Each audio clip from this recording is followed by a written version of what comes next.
So this is episode 1. I'm going to cut it into 2 bits, part A and part B.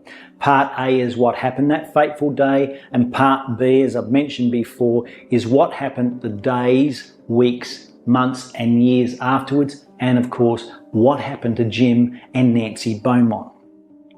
Well, as I said, on January 26, 1966, it was a Wednesday, and the following Monday was back at school for Jane and Arna. Jane was going into grade 5, Arna into grade 4. Now, they only had a few days left of their summer holidays, and they were very excited to fit in as much fun as possible. The kids wanted to head back down to Colley Reserve, which they did plenty of times previously. Now, Grant, 4 years old, and Arna, 7 years old at that time, raced into their parents' bedroom and started jumping up and down on the bed. They want to go to the beach, they want to go to the beach. Now, if you have children and you want to sleep in, that's not going to happen, and it never happened to Nancy. The children were very excited. But where's Jane? Well, she was in the other bedroom, and she was most probably, I've heard this by Jane's best friend Jenny, that she was most probably reading her paperback Little Women by Louisa May Alcott. Even though they wanted to go to the beach, Mrs. Beaumont, or Nancy Beaumont, knew it was going to be a scorcher that day. Now, around the kitchen table, Jane joined in, and that's when Arna and Grant were teasing Jane. Jane's got a boyfriend, Jane's got a boyfriend, which she meant at the beach. However, this is just kid talk, so Nancy didn't take too much notice of it. Now, she could let the children go to the beach, or she could have them scurrying around her feet while she was doing housework. She didn't want that to happen, so she relented. You can go down the beach for a few hours and be back by lunchtime. You can go in around 9:30, 10 and get the 12 o'clock bus back. Why is that? Because she knew, as I said, it was going to be a scorcher or a stinker in Adelaide that day, around 42, 43 degrees Celsius. Now, in Adelaide, what is a scorcher? Well, I can tell you from experience because I was born there, and what my brothers and sisters put up with was those hot, dry Adelaide summers. Now, I am not completely sure, but I have heard that South Australia is the driest state in the driest continent in the world. Now, if you have a look at an aerial photo of South Australia, you can see it's just fringed slightly with green. The rest is desert. Now, when those hot, dry, northerly winds blow down from the deserts, it hits Adelaide and the surrounding suburbs like an absolute blast furnace. Now, as children, like the Beaumont children, in these sorts of days, you had 2 options, really. You would head to the beaches. With the Mullins family, it was Seacliff and Brighton. Brighton was my favourite because you could jump off the jetty, and a lot of teenagers went there. Or you could head further to Colley Reserve, Glenelg, with this vast green lawn. It was like a bowling green carpet of lawn. It was absolutely beautiful. Or you could head to the Adelaide Hills. Now, behind Sequin Gardens, where I lived, there was the Adelaide Hills. They sort of circled Adelaide, and you could head up to those hills. With myself and with my friends, we headed to a place called Sturt Creek. Now, at Sturt Creek, you could swim. You'd find swimming holes. You had rope swings. And also you could go looking for yabbies, which are sort of, they're like seafood, freshwater seafood, like crustaceans or a mini lobster. If you did find 1 or 2 and your friends bought some matches with them, which they usually did because we like lighting fires, we would cook these prawns or mini lobsters and you could eat. So there was fresh seafood, so you never went hungry. Also, the water was crystal clear. You could drink out of those. Today you might be able to, but they usually cemented in these days. Back then they weren't. It was a complete Huckleberry Finn lifestyle. It was great fun, and you never went hungry. Apart from fresh seafood, you had orchards around the Adelaide Hills: apricot, peach, nectarine, fig, almond. It was all organic by today's standards. We had a really good lifestyle. We never went hungry. But again, all we were told was during the holidays, be home before the street lights came on. Arna, Jane and Grant and Jenny were exactly the same. So there's your 2 days. Now, Mrs. Beaumont relented, as I said, otherwise she was going to have the children around her feet. So they were going to get ready to go to the beach. They were going to go down there for roughly 2 to 3 hours and be back on the midday bus. People would be most probably asking, where's Jim Beaumont? Well, Jim Beaumont wasn't there that morning. He went to Snowtown, which is 200 kilometres north of Adelaide, to do sales calls for Lincott Linen Industry, where he was visit pubs, hotels and factories with linen. What was this linen? Towels, bed sheets, pillowcases, and also beach towels, which Lincott were well known to make. So the last time he saw the Beaumont children, he took them to Colley Reserve the previous day. And as they walked across Colley Reserve, he would wave to his children, and there was Jane putting down her bag, putting down her towels. They'd turn around again, another wave, and that was the last time that Jim Beaumont ever saw his children. So we go back to what they were wearing that fateful day. Jane was wearing a pink one-piece swimsuit. She had light green shorts. She had tartan sandal shoes or canvas shoes with white soles. She had 3 drying towels, and she also had a light blue airline type bag, but there was no insignia on it. She also had a white, initial description of the purse was white, a white clip purse. Her mother, Nancy, gave her around 7 to 8 shillings. And this was the bus ride down and back for all of them, and to buy lunch for Nancy, Jane, Arna and Grant at the iconic Wenzel's Bakery. She also had with her a copy of Little Women by Louisa May Alcott, which she put inside her airline type bag. She had short cropped brown hair. In fact, the 3 children had short cropped brown hair, and I believe that was the aftermath of Mrs. Beaumont trying to be a hairdresser, much like my mum, except my mum gave us bowl haircuts. And if you look back in the 60s, you can see some of those haircuts, although Jane, Arna and Grant's haircut was a little bit tad better than what my mum gave us. Sorry, Mum. What was Arna wearing? She was wearing a one-piece red and white striped bather. She was wearing tan shorts, and she had tan canvas shoes, and she had an orange hairpin in her hair. And again, as I said, she had short cropped brown hair. What was Grant wearing? Well, he had green and white striped bathers, and he had light green shorts he was wearing. He did not have a t-shirt or some sort of top. He had red sandal shoes. Now, the reason behind that is that she thought, well, he's only going down to Colley Reserve for a short time and the day won't have heated up. They will be under shade and they'll only be down there, as I said, for a few hours. Now, that was a done thing in the 1960s. You may say now it's irresponsible, but it was not in the 1960s.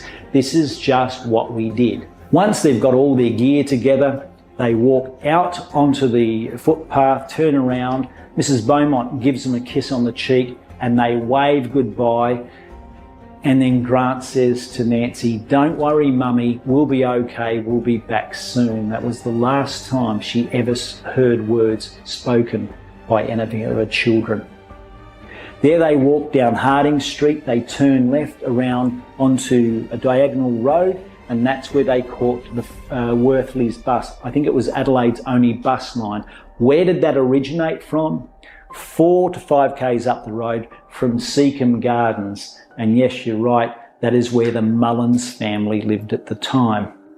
2.5 k bus ride, 10-minute, and they head to Moseley Street, the corner of Moseley Street and Jetty Road. They get off the bus and across the road, straight across the road, is the iconic Wenzel's Bakery, and that comes into play big time very shortly. As they get off the bus, they walk across Jetty Road and the tram tracks. Now, the tram still runs today. It runs from Glenelg into Adelaide. It's 12 kilometres. As they're walking across, Jane calls out, "Hey, it's the postman, Tom Patterson." Tom Patterson obviously recognises the children because he is the local Somerton Park and Brighton postman. He has seen these kids grow up. He saw Jane Beaumont as a baby to 9 years old, the same with Arna and Grant. And he remembers this day. However, some of you are thinking right now, hold it, I read that Tom Patterson saw them in the afternoon. Now, that is true initially. When he was interviewed, he had a lot of things going on in his mind. Now remember that Tom Patterson was delivering post to them. They knew him by name and all the children. He was part of the neighbourhood. And this really upset him no end. I was talking to Tom Patterson's son and he said Dad was very distraught. And of course they wanted to know what had happened and he was a little bit confused. However, when he got his thoughts together, a few days later, he said, "No, I definitely saw the children in the morning, not the afternoon." Now, I was lucky enough to meet Tom Patterson in Glenelg about 10 years ago with Mostyn Matters, the last remaining detective alive that was at the station that day. When I spoke to Tom, he reiterated that he saw the children in the morning and not the afternoon. And I remembered him saying also, there is not a day that goes by that he doesn't think of those children's smiling faces. The spot where Mr. Patterson last saw the 3 Beaumont children. He was riding his bicycle down Mosley Street and he saw them standing right where I am. He stopped his bicycle just here. He said hello to them. Then he turned around the corner into Jetty Road and went down towards the post office. So after Jane waves to the postie Tom Patterson, they cross Colley Reserve. It's only about 50 metres, and Jane, Arna and Grant put their towels down with Jane's bag right at the shoreline and go in for a dip into the ocean. Now Glenelg, Somerton, Seacliff, Brighton, Henley Beach, all that ocean is dead flat. Why? Because it faces the Gulf of St Vincent. Beautiful beach for swimming, not for surfing. Now, according to Jenny, Jane's best friend, she'd been down with Colley Reserve with them many times. And she always remembered that Grant couldn't swim and he'd go up to his belly button. And Jane would warn him, "Don't go past your belly button or I'll get very angry at you." She was a mother figure to Grant and Arna, and they looked up to her. They were down at the water's edge for quite some time. Once they'd finished, they only walked up about 20 metres, and Jane, Arna and Grant placed their towels and that airline-type bag in a secluded corner of Colley Reserve, just behind the Holdfast Bay Sailing Club, and it was sort of secluded or hidden, not hidden, but it was all sort of, you had the sideshow, some of the stalls in front, so it was a little secluded corner you can see in this photo. Now, Colley Reserve, unlike today, was in sections divided by cement paths, and those sections was all beautiful green lawn and the sprinklers were going, and that's where the children loved to play, running in and out the sprinklers, screaming, and also getting the salt water off them. I did that, my brothers and sisters did that, and that's exactly what Jane, Arna and Grant Beaumont were doing that day. So they put them down, the towels and the bag, and they walk over or run over to play underneath the Colley Reserve sprinklers. At that time, this is according to an elderly couple sitting on a park bench close by, that right there was a man lying down, and he was looking at the children as they came up from the beach. He again looked at them while they placed their towels, and he was staring at them, as they said, as they went over to play underneath the sprinklers. Keep in mind this, that man was already there. Is it a coincidence that Jane, Arna and Grant Beaumont placed their towels not too far away? We'll find out later. Now, with this man, what did he look like? What was the description? Well, this is according to this elderly couple sitting on the park bench. Also, there was another eyewitness, a younger lady, and a man down from Broken Hill with his family. Broken Hill was in the west of New South Wales. It's a mining town. And he was down for the Adelaide cricket test between England and Australia starting on the Friday. So, what did he look like? Okay, this man, he was 6 foot to 6'1" tall. He was tanned and he was of athletic build. He had light brown brushed back hair, and some say it was parted to one side. And I know some of you are thinking already, hey, hold it. I heard that he had blonde hair. Initially, that was the description given by the elderly couple, and it reached the press without it being corroborated. By the time it got to the press, it was bleached blonde hair in need of cutting. And it wasn't. And then it morphed into a surfy type looking dude. It wasn't, and it wasn't corroborated, and this annoyed the detectives at the Glenelg police station no end, because they were still going through interviewing witnesses, and this took several days. They needed to corroborate. However, the press got ahead of themselves and it became bleached blonde hair. So of course people were looking for a surfy, some sort of dude. They're watching out for the dirty old man, something that did fit what they thought this individual would be like. They couldn't be further from the truth. So he had light brown hair, brushed back, and supposedly parted to one side. As the sketch here depicts, he had a large forehead, longish face, or as the press said, sharp features. He had light blue bathers with a white stripe going down either side. This is roughly the same colours as the Henley Beach Surf Lifesaving Club, only about 3 kilometres down the road. What did he have with him? Well, he was on his towel, and his shirt and trousers were on the park bench. What wasn't seen? Wallet, car keys and carry bag. This man was travelling very light. Age-wise, he was described as early 30s to early 40s, or the papers said middle age. In fact, some of the eyewitnesses said middle age. Some of the papers said late 30s, early 40s. Anyway, it wasn't a young fellow, it was somebody that was very mature, and obviously with the brushed back hair liked to keep themselves in shape. He was watching the children come back, and for a while they were sorting themselves out, and then Arna and Grant walk across to the man and they started laughing and talking as if they knew one another. And remember, that man was already there before the Beaumont children came.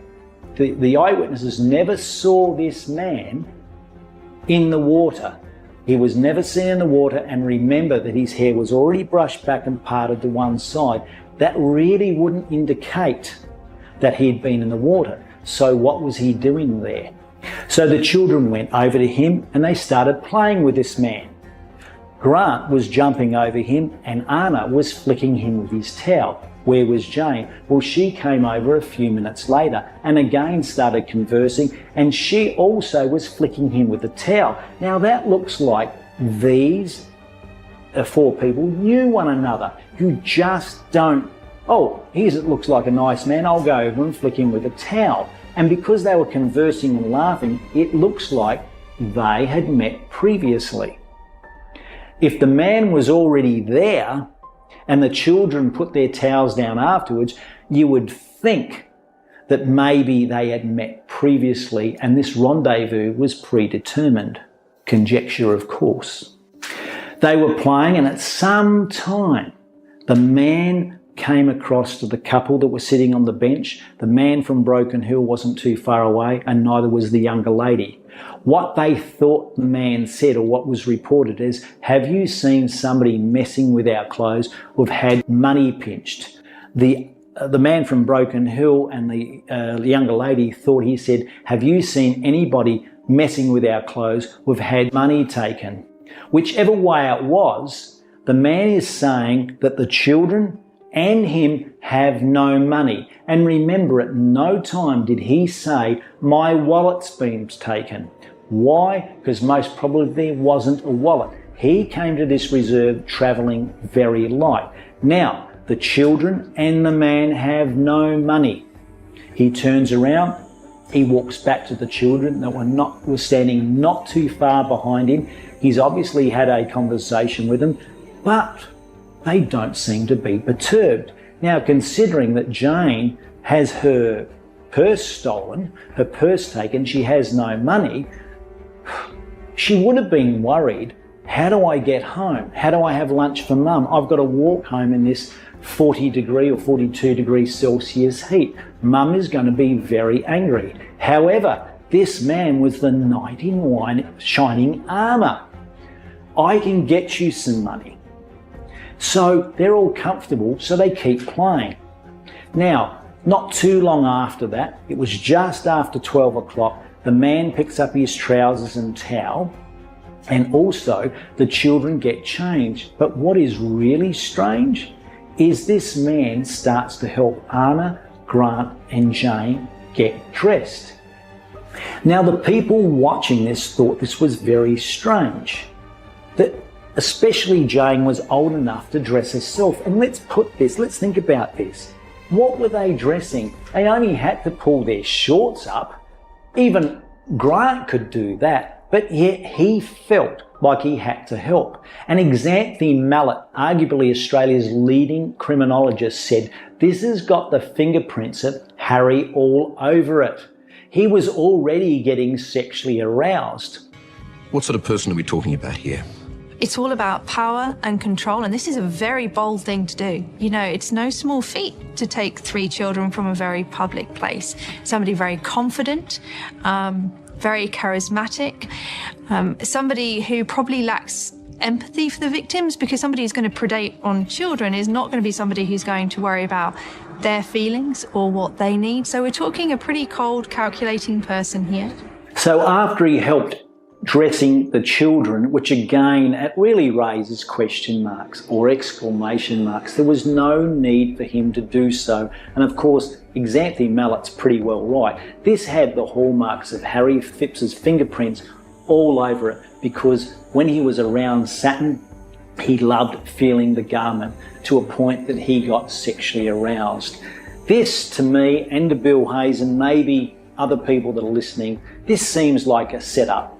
Why? Well, Mr. Beaumont had dropped them off at Colley Reserve the day previously, so they were there the day before, and Jenny, Jane's best friend, said they went down to Colley Reserve many times, so they were regulars. But then again, so was Harry Phipps, living 190 metres in direct sight of Colley Reserve, and he was an avid swimmer at Glenelg. Now, I just have to retrace here. Harry Phipps in 1966 was 48 years old. The man seen at the beach, and he did fit the description, but the man seen at the beach was early to late 30s to early 40s. Now you're saying, well, hold it, Harry Phipps is too old. Well, I spoke to senior managers who have retired from the cast alloy factory. These senior managers hadn't met one another or spoken to one another since they left cast alloy. What they said about Harry was he did keep himself fit, and he was a regular swimmer at Colley Reserve.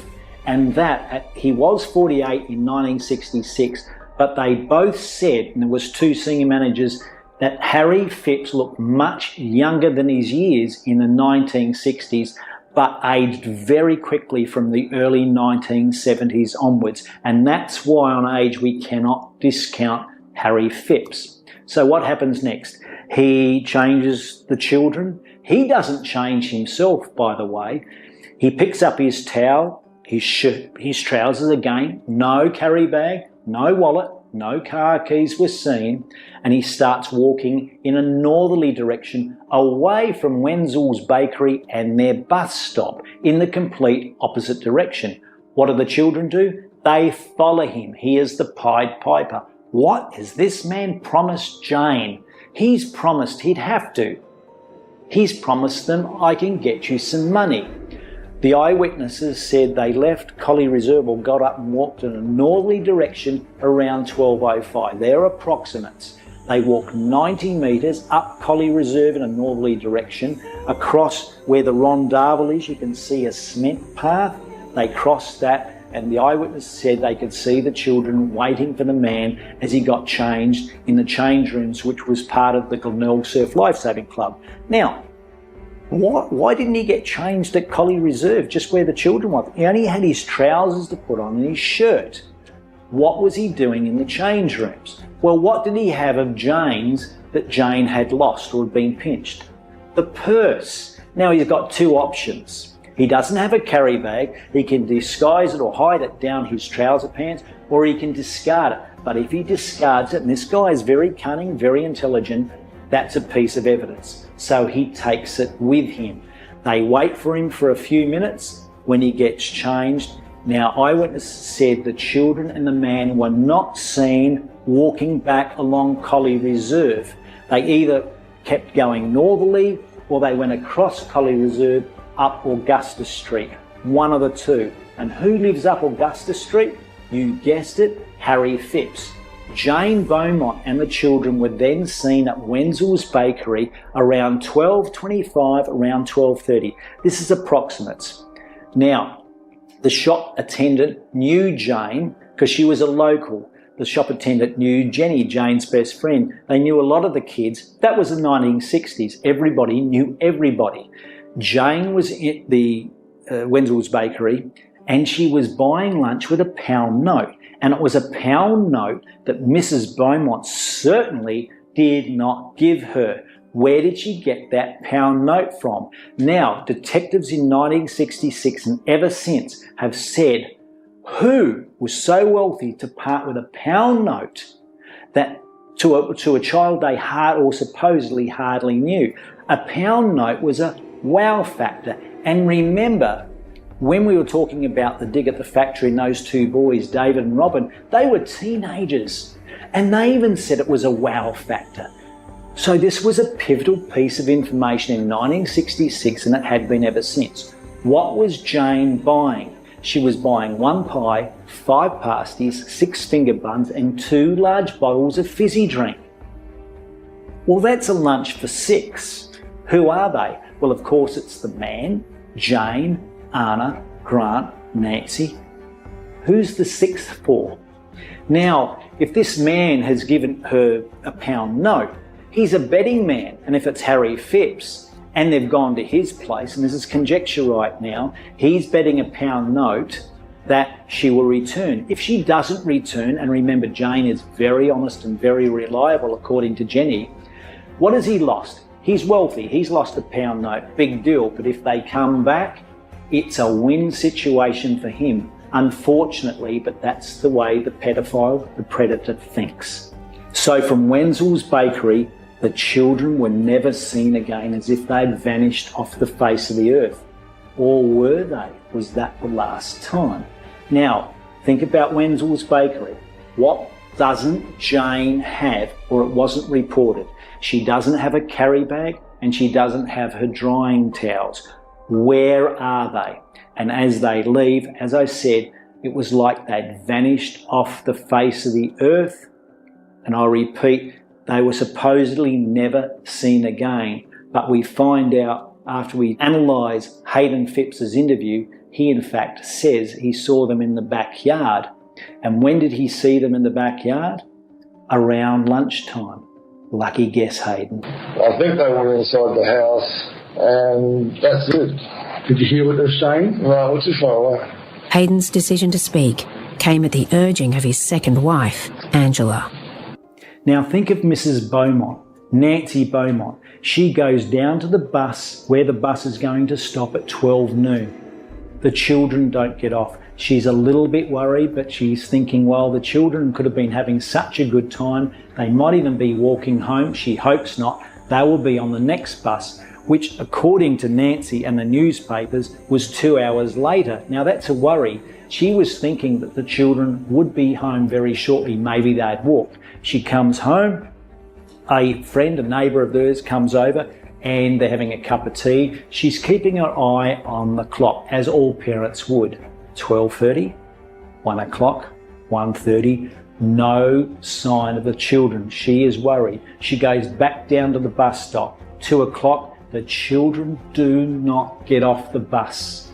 That is devastating. And parents, if I can equate that feeling with, if you get a 2 a.m. call, how do you feel as a parent? Nobody calls at 2 a.m. with good news. That's how Mrs. Beaumont and Mr. Beaumont felt for the next 50 years. So at 2 o'clock, they're not there. She is now worried. She goes back home. Another friend pops in. They said, Nancy, don't worry, nothing is untoward. And sure enough, you can't blame them for saying that, because this is the 1960s. It's a period of safety. Or was it? Nancy Beaumont thought her 3 children would be home by 1 o'clock. Increasingly panicked, she waited as bus after bus returned from the beach without them. By mid-afternoon, she was joined by her husband. He was a travelling salesman, and he thought he'd give the children a surprise and get back early. So he got back only to be met by his wife Nancy, who stated that the children hadn't returned home from the beach. 2:30 comes, 3 o'clock, or just before 3. Who should drive in the driveway? Jim Beaumont. Thank God. She goes out and greets Jim Beaumont. She is now distraught. Jim Beaumont's reaction was very stoic, but underneath, he was worried. It was 3 hours and the children hadn't returned home. So straight in the car, he goes down the side streets heading towards Glenelg and Colley Reserve, seeing if he can see the children walking back. He can't. He finally finds a car spot, and according to Mr. Beaumont, Colley Reserve was jam-packed full of people, young kids, but also the adults had started to head towards Colley Reserve. Like my mother and father used to do that. We used to head to Colley Reserve around 4 or 5 to get out of the summer heat. And it was wonderful being down at Colley Reserve at that time. It was absolutely magical, because as the sun set across the ocean, you could see, or you'd watch the lights come on, orange, greens, purples. It was just absolutely magical. Jim couldn't see his children. There was just way too many people. So he drives back another way to see if he could spot his children. He could not. He picks up Mrs. Beaumont. She is now very distraught, very worried. 4 hours, they're still not home. They get in the car, they drive around the suburbs, having a look for the children, Jane, Arna and Grant. 4:30, by close to 5 o'clock, they present themselves at the Glenelg police station, which is on Jetty Road near Colley Reserve. In fact, it backs onto Colley Reserve. Now it's the post office, now the Glenelg post office, but back then, that's where the Glenelg police station was. When they first came in, a constable came out to greet them. He could see that Mr. and Mrs. Beaumont were both very worried, and that's where Mostyn Matters comes into play. He is the last remaining detective alive that was at the station that day, as I've mentioned a few times, but maybe worth mentioning again.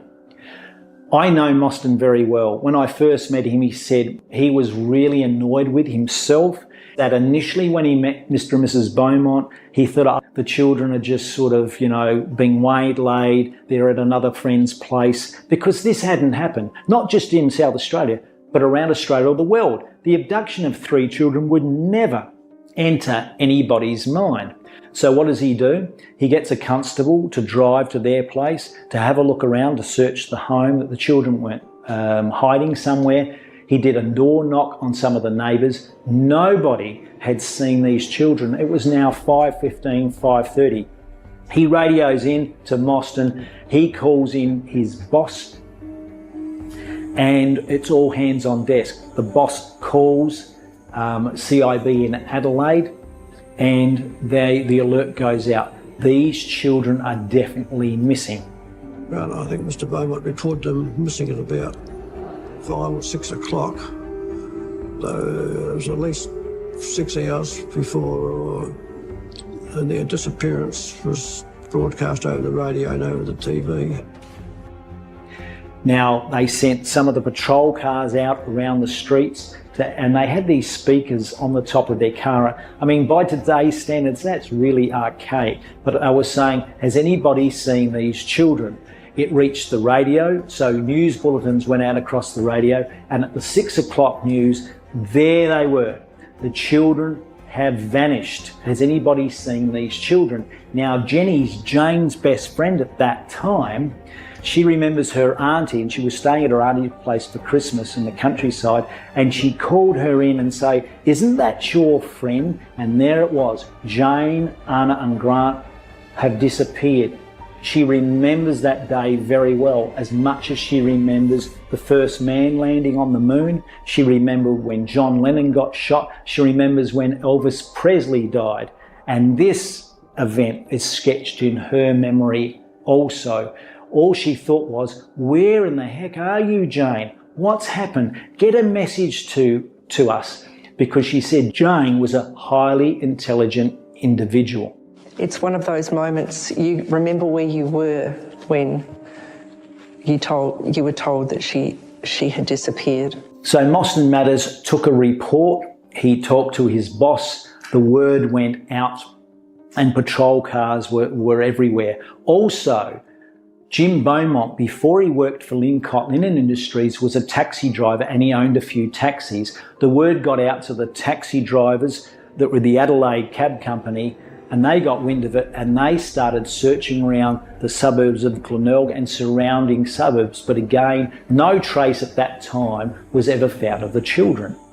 Mr. Beaumont got back into a patrol car with an officer and they scurried around the suburbs again of Glenelg. What else could they do? Mrs. Beaumont was taken home and she was very distraught. She had her family and friends with her. They had knew what was happening because the word had got out. However, by about 7 o'clock, Nancy Beaumont was so distraught she needed to be sedated by the family doctor. She was continually sobbing, the poor lady. She was beside herself. So the family doctor was called. Mr. Beaumont continued with this constable driving around the suburbs of Glenelg. The constable also needed to go home around 11 o'clock because he had a family of his own. Mr. Beaumont got back in his car and he drove around until the early morning. And what gets me with this case, if you think about it, there's Nancy Beaumont in the morning waving to her children goodbye, and little Grant Beaumont saying, "Don't worry, Mummy, we'll be home soon." And yet, around 8 hours later, poor Nancy Beaumont needed to be sedated. Her children were not home. How devastating is that? So that's what happened the fateful day, January 26, 1966. It is truly heartbreaking for not only Jim and Nancy Beaumont, but the rest of Australia. Feel for them. So part B is our next. We'll get on to what happened the days, weeks, months and years that preceded. And as I said, people have asked me and Bill Hayes, whatever happened to Nancy and Jim Beaumont? Well, we can fill you a bit in on that, but we can tell you they did get divorced a few years later. The pressure of losing 3 children split them apart. So until next time, I hope you enjoyed what you hear. If you like it, give it the thumbs up and do make a comment. Do click the links below or go to the website, or you can go to the website, thebeaumontchildren.com.au. So until next time, I'm Stuart Mullins. I really appreciated your company.